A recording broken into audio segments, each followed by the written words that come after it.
సంస్కృత సాహిత్యంలో ప్యారడీ కవితా ప్రక్రియ. ఆధునిక సాహిత్యంలో ఎన్నో కవితా ప్రక్రియలు ఉన్నాయి.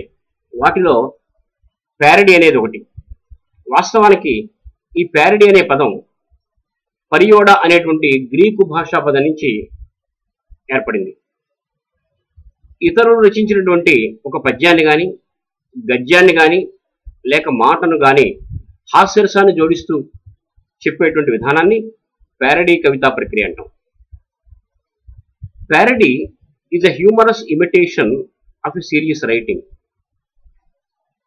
A parody follows the form of the original but often changes its sense, thus making fun of the writer's characteristics అని శంకరనారాయణ డిక్షనరీ పేర్కొంది. A humorous exaggerated imitation of an author, literary work, style, etc. and a feeble imitation అని parody పదానికి నిర్వచనం చెప్పచ్చు. సాధారణంగా కవుల్లో ఉండేటువంటి హాస్యప్రియత్వం, ఆక్షేప ధోరణి, సంఘ సంస్కరణాభిలాష ఈ ప్యారడీ కవిత పుట్టడానికి కారణాలు అవుతున్నాయి. కారణాలు ఏవైనా చమత్కారం పుట్టించడం ఈ ప్రక్రియ ప్రధాన లక్ష్యం. ప్యారడీ అనే ఈ ఆధునిక కవితా ప్రక్రియ అన్ని భాషా సాహిత్యాల్లోనూ పుష్కలంగా ఉంది. ఉదాహరణకు ముందుగా ఆంగ్ల భాషని పరిశీలిద్దాం. Twinkle twinkle little star, how I wonder what you are, up above the world so high, like a diamond in the sky అనేటువంటి అందమైనటువంటి ఆంగ్ల భాష పద్యానికి ప్యారడీ చూద్దాం. Twinkle twinkle little star, I don't wonder what you are, for by the spectroscopic can I know that you are hydrogen. అలాగే హిందీ భాషలో చూస్తే call కరేసో RG Kar, ఆజికరేసో అబ్, పలమే పరలే హోయగి, బహురి కరాయ్ సో అబ్ అనేటువంటి దోహాకి ఆజికరేసో కాల్కర్, కాల్ కరేసో పరసో, ఇతనీ జల్దీ ప్యారే క్యో, అభి సమయ హై బర్సి అనేటువంటిది ప్యారడీగా చెప్పచ్చు. ఇక తెలుగు భాషకు వస్తే అప్పిచ్చువాడు వైద్యుడు, ఎప్పుడు నెడదగపాడు, ఏరును ద్విజుడు, చొప్పడిన ఉరనుండుము, చొప్పడకున్నట్టి ఊరు, సొరకుము సుమతి అనేటువంటి సుమతి శతకంలోని పద్యానికి అప్పచ్చులతో వేడిగా ఎప్పుడు భోజనము పెట్టు ఇల్లో హొటలో, చొప్పడిన ఉరనుండుము, చొప్పడకున్నట్టి ఊరు, సొరకుము సుమతి అనేటువంటిది ప్యారడీగా చెప్పచ్చు. అతి ప్రాచీన భాషల్లో ఒకటైన సంస్కృతంలో కూడా ఈ ప్యారడీ ప్రక్రియ కనిపించడం ఒక విశేషం. దీన్ని బట్టి సంస్కృతం ఆధునికంలో ఆధునికం, ప్రాచీనంలో ప్రాచీనమని చెప్పక తప్పదు. ప్యారడీ కవులు పరమ పవిత్రమైనటువంటి వేదాన్ని కూడా విడిచిపెట్టలేదు, దాన్ని కూడా ప్యారడీ చేశారు. ఉదాహరణకి కొంతమంది భోజన ప్రియులు వేదంలో ఉండేటువంటి చమకాన్ని ఇడ్లీ ఇచ్చమే, పూరి ఇచ్చమే, చపాతీ ఇచ్చమే, చట్నీ ఇచ్చమే అని ప్యారడీ చేయడం మనం గమనిస్తాం. అలాగే ఇక లౌకిక సాహిత్యాన్ని తీసుకున్నాం. భగవద్గీతలో కర్మయోగానికి సంబంధించినటువంటి ఒక శ్లోకం ఉంది. సన్యాస కర్మయోగస్య నిశ్రేయసకరావుభౌ తయోశ్చ కర్మ సన్యాసాత్ కర్మయోగో విశిష్యతే అనేటువంటిది ఆ శ్లోకం. కర్మలను విడిచిపెట్టడం సన్యాసం, ఫలితాలను ఆశించకుండా కర్మలు చేస్తూనే ఉండడం కర్మయోగం. మోక్షం పొందడానికి ఈ రెండు మార్గాలు మంచివే. అయితే ఈ రెండిట్లోనూ రెండోది అంటే ఫలితాన్ని ఆశించకుండా కర్మలు చేయటం ఇంకా మంచిది. ఇది శ్లోకం యొక్క సారాంశం. దీన్ని అనుకరిస్తూ చాయ్పాన ప్రియుడు ఒక ఆయన ఒక మంచి ప్యారడీ రాశాడు. కాఫీ పానంచ టీపానం నిశ్రేయసకరే ఉభే, కాఫీ టీపానయోర్ మధ్యే టీపానం విశిష్యతే అన్నాడు.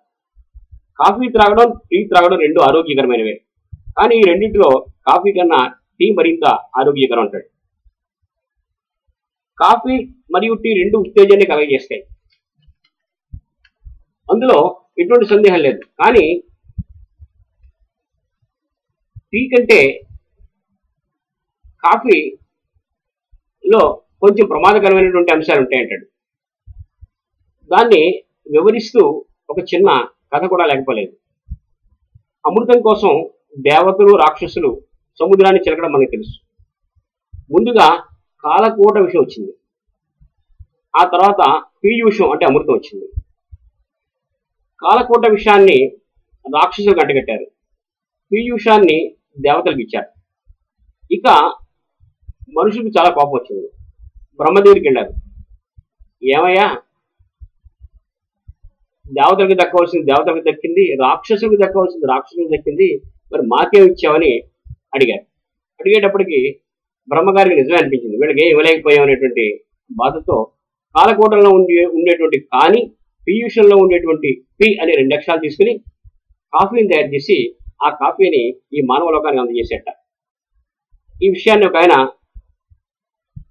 చాలా చక్కగా వివరించాడు. కాలకూటంచ దైత్యానాం పీయూషంచ దివౌకసాం ఉభో మిళిత్వా మర్త్యానాం కాఫీ భూలోకవాసినాం అన్నాడు. కాబట్టి కాలకూట విషయంలో ఉండేటువంటి మాదక శక్తి, అమృతంలో ఉండేటువంటి రుచి రెండు కాఫీలో ఉన్నాయి. కాబట్టి మరి టీ కంటే కాఫీ చాలా ప్రమాదకరమైంది. అందువల్ల ఈ విషయాన్ని గమనించి కాఫీ తాగేవాళ్ళు కాఫీని తాగడం తగ్గించి టీ తాగితే మంచిదని నా అభిప్రాయం. ఇక భగవద్గీతలో మరో శ్లోకం ఉంది, చతుర్విధ భజంతే మాం జనాః సుకృతిరోర్జున ఆర్తో జిజ్ఞాసురర్థార్థి జ్ఞాని చ భరతర్షభ. అర్జున, నన్ను 4 రకాల మనుషులు సేవిస్తుంటారు. ఒకళ్ళు కష్టాల్లో ఉన్నవాళ్ళు, రెండో వాళ్ళు ఏదో తెలుసుకోవాలనే తపన గలవాళ్ళు, 3 ఏవో కోరికల వాళ్ళు, 4 జ్ఞానులు అని కృష్ణుడు అర్జునుడికి వివరించాడు. ఈ శ్లోకాన్ని మనస్సులో పెట్టుకుని సుప్రసిద్ధ సంస్కృత పండితులు ఆచార్య పుల్లెడ రామచంద్ర గారు ఒక అద్భుతమైన శ్లోకాన్ని రచించారు. అది ఎంత బాగుందో చూడండి.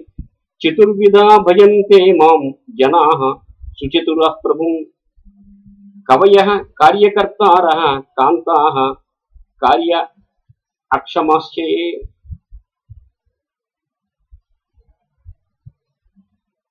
రాజుని 4 రకాల వాళ్ళు సేవిస్తుంటారు. కవులు, కార్యకర్తారః, కాంతలు, కార్యక్షమాః ఏ పని చేయించుకోలేని వాళ్ళు.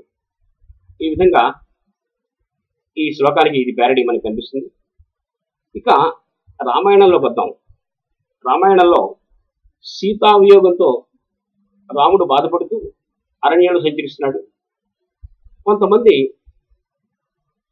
వానరులు కొన్ని బంగారు నగలు తీసుకొచ్చి రాముని ముందు ఉంచి అవి సీతాదేవి అవునో కావో చెప్పని అడిగారు. ఆయన కన్నీరు మున్నీరుగా ఏడుస్తున్నాడు. సీతమ్మ వారి ఆభరణాలు అవునా కాదా అని గుర్తించే పరిస్థితిలో లేడు. అందుకని ఆ పని లక్ష్మణుడికి అప్పచెప్పాడు. అప్పుడు లక్ష్మణుడు రాముడితో ఇలా అంటాడు, నాహం జానామి కేయూరే నాహం జానామి కుండలే నూపురేతు అభిజానామి నిత్యం పాదాభివందనాత్. అన్నయ్య, ఆ కేయూరాలు సీతమ్మ వారు కావో నాకు తెలియదు. కేయూరు అంటే భుజకీర్తులు. ఆ కుండలాలు సీతమ్మ వారు కావో నాకు తెలియదు, ఎందుకంటే నేను ఆమె ముఖం ఎప్పుడు చూడలేదు.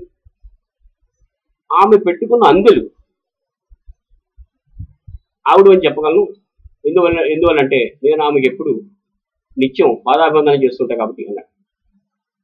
ఇటువంటి ఒక శ్లోకాన్ని ఆధారంగా చేసుకుని ఆచార్య పుల్లెడ రామచంద్ర గారు ఒక అద్భుతమైనటువంటి ప్యారడీ సృష్టించారు. నేటి సమాజంలో ఉండేటువంటి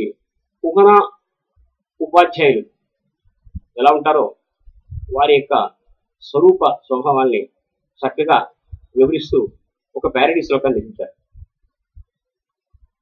నాహం జానామి పాఠ్యాంశాన్ నాహం జానామి పాఠనం జానామి అధికారస్థాన్ నిత్యం పదాభివందనాత్. నాహం జానామి పాఠ్యాంశాన్, సిలబస్ ఏమిటో నాకు తెలియదు. నాహం జానామి పాఠనం, పాఠం ఎలా చెప్పాలో తెలియదు. జానామితు అధికారస్థాన్, అధికార హోదాలో ఎవరెవరు ఉంటారో ఆఫీసర్స్ అందరూ నాకు తెలుసు. ఎందుకంటే నిత్యం పాదాభివందనాత్, ఎప్పుడూ వాళ్ళ కాళ్ళకి నేను దానాలు పెడుతుంటాను కాబట్టి వాళ్ళు ఎవరో నాకు తెలుసు. ఈ విధంగా ఒక చక్కటి ప్యారడీ రచించారు. ఇక మరొక శ్లోకం చూద్దాం. కాళిదాస మహాకవి రఘువంశంలో కావ్య నాయకులైనటువంటి రఘువంశ చక్రవర్తుల గుణగణాలు వర్ణిస్తూ ఒక అద్భుతమైనటువంటి శ్లోకం రచించాడు. శైశవేభ్యస్త విద్యానాం యవ్వనే విషయైషిణాం వార్ధకే మునివృత్తీనాం యోగేనాంతే తనుచ్యయాం. ఇది చాలా అద్భుతమైన శ్లోకం. ఆ రఘువంశ మహారాజులు బాల్యంలో చక్కగా అన్ని విద్యలు నేర్చుకునేవారట. యవ్వనంలో సమస్త సుఖాలు అనిపించేవారు. వార్ధక్యంలో మునివృత్తిలో ఉండి జీవిత యొక్క చరమ వయసులో యోగ మార్గం ద్వారా శరీరాన్ని జయించేవారు. ఈ శ్లోకాన్ని తీసుకుని ఒక మహాకవి హాస్యరసాన్ని జోడిస్తూ ఒక ప్యారడీ రాశారు. శైశవే ధ్వస్త విద్యానాం యవ్వనే విషయైషిణాం వార్ధకే శనివృత్తీనాం రోగేణ అంతే తనుచ్యయాం.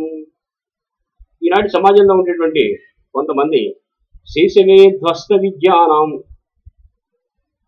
బాల్యంలో ఏమి చదువుకోక జీవితాన్ని నాశనం చేసుకుంటారు. యవ్వనే విషయైషిణాం, యవ్వనంలో అన్ని సుఖాలు అనిపిస్తున్నారు.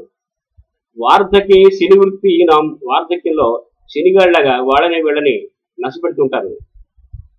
చివరికి చర్మ దశలో రోగేణ అంతే తనుచ్యయాం, రోగంతో శరీరాన్ని విడిచిపెడతారు. ఈ విధంగా సంస్కృత భాషలో ఎన్నో ప్యారడీలు ఉన్నాయి. మచ్చుకి ఈ 3 ప్యారడీలు వివరించడం జరిగింది.